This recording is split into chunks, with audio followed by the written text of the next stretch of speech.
Hello and welcome to this series on creativity in the Enneagram. I'm Samantha Mackay, Enneagram coach at Individuo, and I believe everyone is creative. And I'm curious to know what that looks like in all the Enneagram types because we generally only describe 4s and 7 as creative. So, what do every type look like? And I'm starting off by talking to a lot of the 4s to understand what creativity looks like from a 4's perspective. So today I'm talking with Roxy Gagan, a social 4 INFP, about what creativity looks like to her. Thank you so much for joining me for this little endeavor. It's a pleasure. Thanks for inviting me.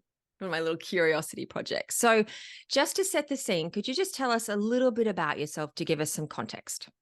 Yeah. So I live in New Zealand, but I'm not originally from here. So I'm an import. And I'm a minister in a Presbyterian church. Fabulous. Thank you. And what does creativity mean to you? Yeah, I think until recently I would have found it quite hard to kind of pin it down. Or at least or else I would have put it into a particular silo and said, it's kind of makery of one sort or another. So so being creative to me would be the way that I like to engage with crafts, or the way that I arrange my space, which I do with a very particular kind of eye for what looks nice. And when I'm challenged about it, I can't explain. So when I was like, well, if you can't see why this looks better than that, I can't explain it to you. So and that's actually a conversation that I had with my partner. So so it would have been quite hard for me to describe it, and there still is some of that for me, because my sense is that everything I approach it with this creative aspect to it, which I don't think I would have been able to see before I started studying Enneagram stuff and really recognizing how that individual flair thing that 4s need to do, how that plays into everything. Because when Yeah. we spoke about this a few months ago, you definitely said, everything is creative. Everything I do, it filters into everything. And so Yeah. I'm curious about this shift that's happened for you. This siloed version of it will just be something crafty that I would have made. And now that you're seeing it more broadly. So maybe this is the time to ask, how has the Enneagram shaped your understanding of your creativity and how you as a 4 show up to the world? Yeah. So when I started out, my one of the really formational things for me was that my mother was very creative in the traditional artsy craftsy kinds of way. And I think for her there was a natural capacity to draw, for example. And I'm sure that this is true for people who can draw, that they do learn, because they learn technique, but they also have that kind of hand-eye capacity to replicate on the page what they have seen with their eyes. And so for me, growing up, my mum was looking at my crafting, arting capacity and seeing that it was lacking. So I felt like I'm not creative. And the one place where I did feel like I had a sense of there was something there for me was with using words. So poetry was the first place. Like I was, 7 years old and I'm writing poetry kind of thing. And I remember feeling like that's the place where I can be creative. I can be creative with words. And I do still think that that's a place where a lot of my inner perspective comes out when I'm crafting a weekly reflection for my church on Sunday. That's a big place where creativity comes into play for me, because it's also about making those connections and finding language and a lot of metaphor for describing things that are difficult to talk about without metaphor. So it was like I can't draw and I can't paint and I can't sculpt and I can't. So all of the things that I attempted with my hands came out looking pretty mediocre and half-assed. But what I write felt like it had flow and beauty, and made insightful connections. And so if you had asked me, where are you creative, I would have said it's mostly with words. Like I'm a wordsmith.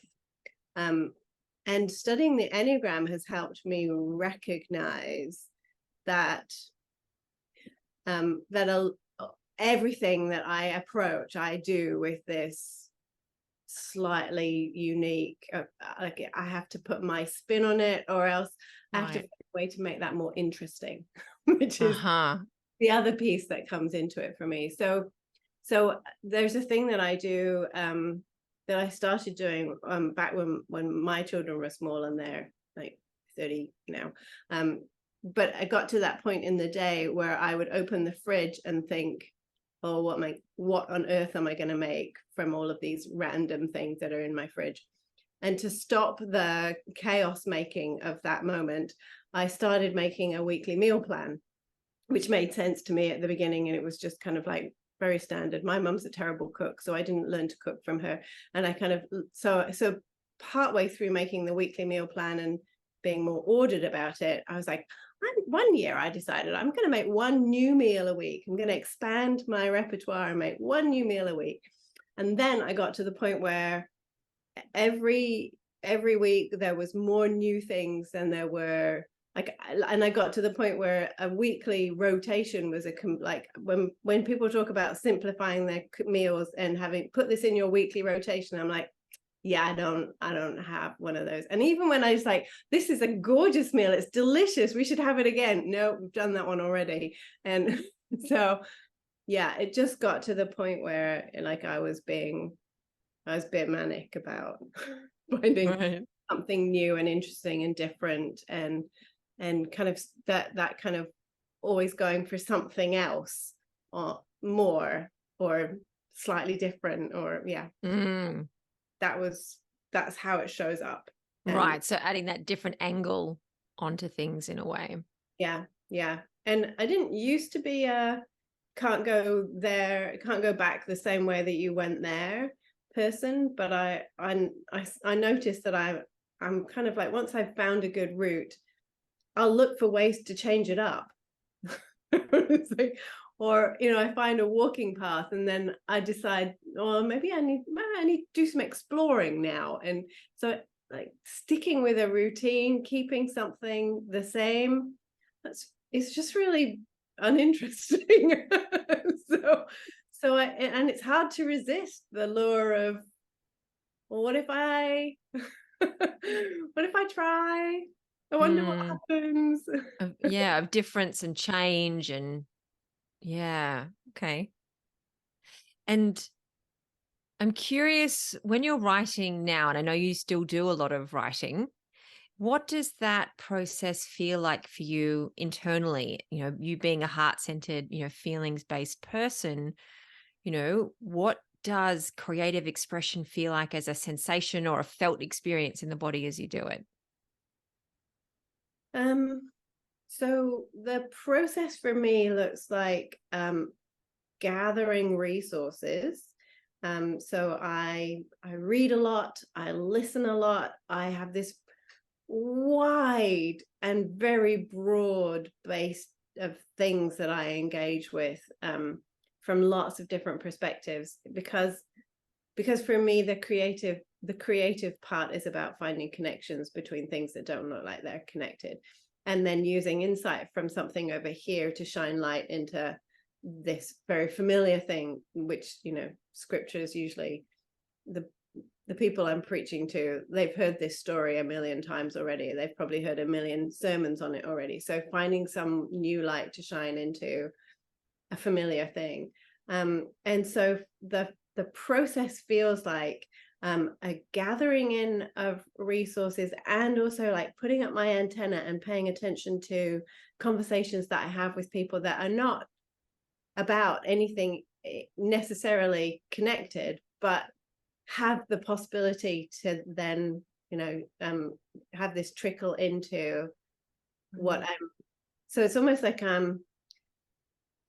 it's like this internal cooking thing. I just keep on adding in ingredients, and then eventually it starts to form something, or it will take a form, and then it's kind of like, and sometimes that the part where the forming connections part has to happen when I'm when I'm like chopping vegetables or digging in the garden or going for a walk. Like there's a contemplative aspect to it that I need to get my body do something that allows my mind to wander and make connections and reflect and kind of churn things through, and then eventually there will be like bits come out that are somehow connected. And then the process of writing for me is about usually putting down some major pieces and then looking for, where's the flow, how does this flow, that flow into this, and what's the connecting piece?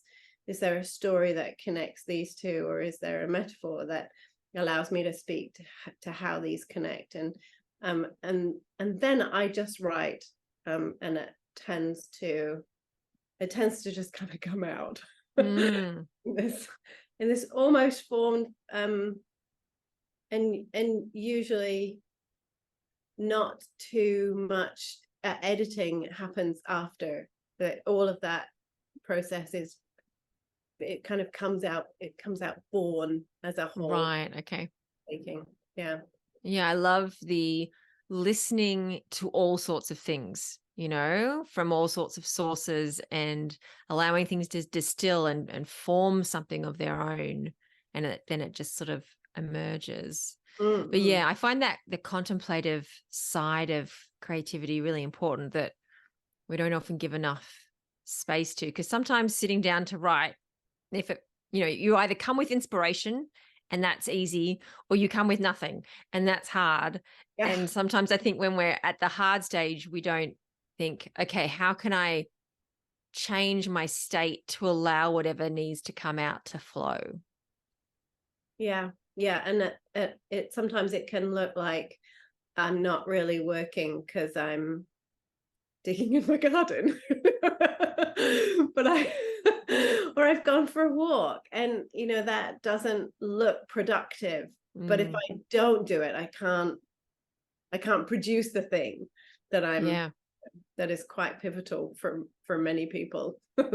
Yeah. And I often feel a lot of guilt around those non-productive forms of, creative expression. You're not making anything, you're not doing anything, Yeah, no, I definitely used to. And it's really helped me to have like a sense of, well, I need it to incubate. There's a preacher who describes it as, the gathering part is like making a nest, and then you incubate, and you just keep checking and then suddenly the next time you look, there's an egg. You're like, well, yeah, that is pretty much how it feels like. Wow, I like that one. You just keep sitting on the nest, and then something's gonna pop out. Like eventually there will be an egg. Hilarious. So once you discovered the Enneagram, you could start to see how you brought that sense of everything has to be different into your life. You could see that pattern. Yeah. But I know you've also been working with the Enneagram for a long time. So using that as a form of growth, how has that changed for you? Have you let go of some of that? Has that expressed itself differently in any way? Yeah, it's hard. I'm trying to let go of some of it, and that was like a particular challenge that was given to all the fours when I was in at a retreat. The fours were told to stop being creative, and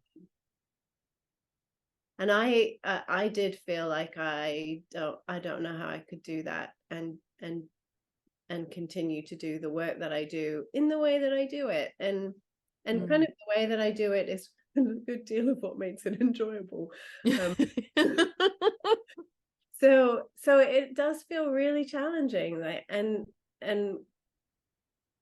stopping being creative in the rest of my life is was the compromise. So, well, if I have to be creative at work, then can I not be creative in the rest of my life? And I also find that quite hard. It's hard to figure out how much is my appreciation of beauty about creativity? Because I want to make my space feel beautiful. And so if that I'm not sure yet how Mm. one has a softer approach to being creative when it has been such an identifier, Yeah. and and even an unconscious identifier. And so now it's kind of like a more conscious identifier, and I'm now, so before I think it was an unconscious one. I wouldn't have probably described myself as a particularly creative person, Got it. or at least I would have said I'm creative with words, but not in the rest of my life. And now I'm able to say, okay, so I do have that thing that I do everywhere. Mm. There's a consciousness to it, but I'm not yet at the place where there's enough distance between me and that as an identity that I could be like, all right, I'll put that to the side now. No, not ready for that yet. And it's so interesting when we work with personality in this way, because it's learned to both set it aside, and then once we've done that without attachment, it's like, well, what do we bring back in? Yeah, It's never about giving it up completely. It's just right. letting go of the attachment to it, and of that having to be part of us, and Yeah, realizing that as a mask. And I find it interesting with the piece about creativity, because for a lot of us, a lot of people say, I'm not creative. And yeah, yet we're all, at the very least, we all have creative potential, because we're human. We create, that's what we do every day. yeah, And so I find it fascinating that for some people, it's allowing themselves to identify as creative that is the work. And for others, it's letting go of that identification and seeing what's on the other side of it. yeah. So, how have you wrangled with creative blocks in your life, whether they're large blocks or just moments where you feel the energy is stuck? Mm. Um, so I think probably there are a couple of places where I have noticed that happening. Um, when it's a smaller block, so if it's part of my weekly rhythm and I feel like I don't have anything yet, I don't have anything yet. There was one Easter where I didn't have my Easter Sunday sermon, Mm. and I met someone in the car park at the grocery store who asked me how things were going, and I literally grabbed hold of the front of his jacket and pulled his face at me and went, I don't have my sermon for Sunday. So that didn't help, but it did feel pretty intense. I So was really hoping there was some sort of revelation about to come from him, but it sounds like it was just panic. it was at the time, it was just panic. I don't know whether that helped, but I did actually get to sit down and focus after that. And oftentimes it is about, am I being too busy externally and trying too much, and do I actually need to stop churning things over and sit down and focus? And so that does help. If it's a small block, sometimes it helps to sit down and focus, and sometimes it helps to stop trying. Mm. It kind of is like both of those things can be supportive depending on where I'm at, and what the energy feels like. And honestly, I don't know that there's anything more than an intuitive guess around what needs to happen at that Well, point. I think that the fact you've got a weekly rhythm, that something has to be done by a certain time each week, would help you get familiar with what each energy feels like. So Yeah, intuitively and instinctually, you just start to be aware of what that looks like. yeah. I think, and I I can't imagine how I would do that with like a much bigger project. Like it would be a different rhythm, like you say. Mm. That would require a different sort of approach to it, I imagine. And the other thing that I have found around working with blocks, and I'd be really interested to hear whether this is a social thing, but I have found that I think I have blocked myself from, in many ways, by holding back and not being confident to step into my voice in a bigger realm. So there's something about that, the wider community, or my amongst my peers, or kind of even within my organization, where I hold back, and I'm not eager to put my creative stuff out there and be heard and seen and known. And I think it's not just not wanting to be vulnerable, because I'm a social 4, and so I think it's more than that. There's something about a fear of actually having my voice in that bigger stage, and a block to creativity in that. I'm not sure what it is yet. Well, Still on it. it's interesting because you use your voice every week. Yeah. It's not like you're not putting it out there. And it sort of reminds me, for me as a trainer and a teacher, I was forever running workshops. It's a lot of what I did throughout my whole career. And it was always very easy to teach someone else's material and to design a workshop. And designing workshops feels very creative, but I was never teaching my own stuff. Right. And there is something really sensitive and vulnerable about teaching your own stuff. And I can't help but wonder if there's like a familial wound there, but also sort of a collective wound or a collective shadow about how we see creativity in society that somehow holds us in about what we make. And so we find safer forms of creative expression, expression, but it's the stuff that really feels true to us that becomes much harder to birth or voice in some way. Yeah. I think there's also something about social 4s having that kind of 1 foot in and 1 foot out. And so along with this like uniquely creative, sensitive perspective that is perhaps a little bit different because of the in-out stance, there's also this like utter conviction beneath that it will not be well received.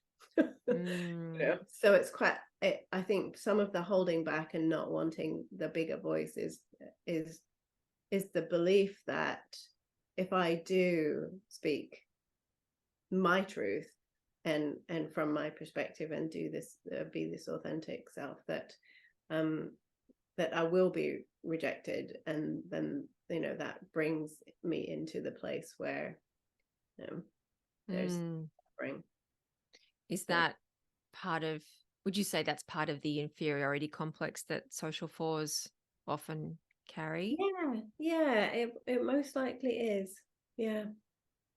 Yes.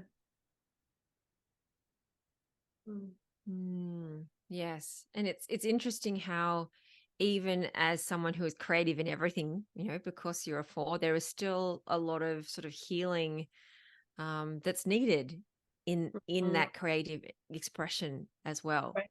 Yeah. And I mean, if I were able to put it aside, then it would be, obviously I wouldn't need, it seems like the inability to be able to say, oh yeah, I don't have to be creative in all of my life, means that there's healing that's needed, because I'm holding on to it as an identifier. Because I was like, oh yeah, if only I could do that, then that would be great. I'm like, I can't put that aside. It's my driving force for my whole life. I'm like, oh. Oh, add that to the list. Right. Yeah. Yes. Thank you for that revelation. I hadn't fully comprehended my attachment to my own creativity and creative expression as a driver and motivation for life. If you want someone to feel bad about yourself with, I'm up for that.